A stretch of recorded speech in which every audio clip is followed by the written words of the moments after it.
సినీ నటి ప్రత్యూష ఇప్పటి జనరేషన్కు చాలామందికి తెలిసి ఉండదు. ఒకప్పుడు హీరోయిన్. 2002లో చనిపోయింది ఆమె.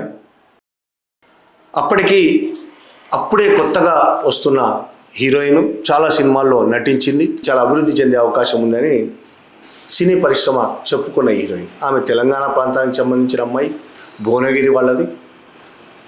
ఆమె హఠాత్తుగా సినీ పరిశ్రమలో నిలదొక్కుని పైకి వెళ్తున్న క్రమంలోనే హఠాత్తుగా 2002లో చనిపోవడం అనేది నిజంగా వాళ్ళ కుటుంబానికే కాదు, మొత్తం అప్పుడు ఆంధ్రప్రదేశ్, ఉమ్మడి ఆంధ్రప్రదేశ్, మొత్తం రాష్ట్రం ఒక్కసారి ఉలిక్కిపడింది. ఆ కేసు ఆత్మహత్య కేసుగా నమోదైంది. ఇవాళ దాని మీద తీర్పు వచ్చింది సుప్రీంకోర్టులో. అందుకే మళ్ళీ మనం ఒకసారి మాట్లాడుకోవాల్సిన పరిస్థితి.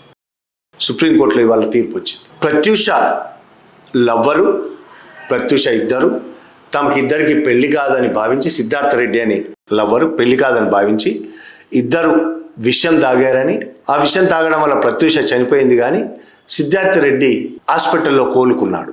ఇది చెప్తున్న కథ. పోలీసులు నమోదు చేసిన ఎఫ్ఐఆర్. తర్వాత ఇంతకాలం 2002 నుంచి ఇవాళ 2026, దాదాపు 24 ఏళ్ల పాటు జరిగిన కేసు. 24 ఏళ్ళు. ఒకవేళ ఆమె బతుకుంటే ఎంత పెద్ద హీరోయిన్ అయి ఉండేదో, ఎంత పేరు సంపాదించుకునేదో.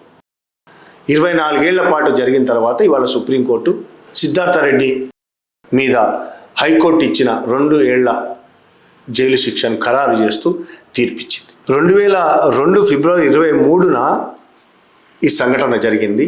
ఆమెది ఆత్మహత్య కాదు, హత్య అని. అందులో సిద్ధార్థ రెడ్డి మాత్రమే కాదు, సిద్ధార్థ రెడ్డిది చాలా తక్కువ పాత్ర అని, సిద్ధార్థ రెడ్డిని ఒక బక్రాగా చేశారని అనేక ఆరోపణలు వచ్చాయి. చాలా పెద్ద పెద్ద వాళ్ళ ఆస్తాలు ఉన్నాయని. అప్పటికి తెలుగుదేశం పార్టీ అధికారంలో ఉంది. చంద్రబాబు నాయుడు ముఖ్యమంత్రి, హోంమంత్రి దేవేందర్ గౌడ్, ఇంకా అనేక మంది చాలా పెద్దవాళ్ళ పాత్రలు, వాళ్ళ కొడుకుల పాత్రలు ఇందులో ఉన్నాయని, ఆమె హత్యకు గురైందని ఆ రోజు ఆరోపణలు వచ్చాయి. ప్రత్యూష తల్లి పదే ఆమె మాట్లాడుతూనే ఉంది, ఇది హత్య, ఆత్మహత్య కాదు హత్య అని ఆమె మాట్లాడుతూనే ఉంది. కానీ ఆ రోజు ఆ ఇద్దరిని తీసుకెళ్ళి కేర్ హాస్పిటల్లో పెట్టిన తర్వాత జరిగింది ఏంటి అనేది చాలా పెద్ద మిస్టరీ ఇప్పటికీ. ఆమె మీద ఆ కేసు మీద ఎఫ్ఐఆర్ నమోదు చేయడానికి అటు పంజాగుట్ట పోలీసులు, ఇటు బంజారాహిల్స్ పోలీసులు ఇద్దరు కూడా మీనమేషాలు లెక్కబెట్టి, ఇది మాకు సంబంధం లేదని పంజాగుట్ట వాళ్ళు, మా పరిధిలోకి రాదని బంజారాహిల్స్ వాళ్ళు టైం వేస్ట్ చేశారు చాలాసేపు.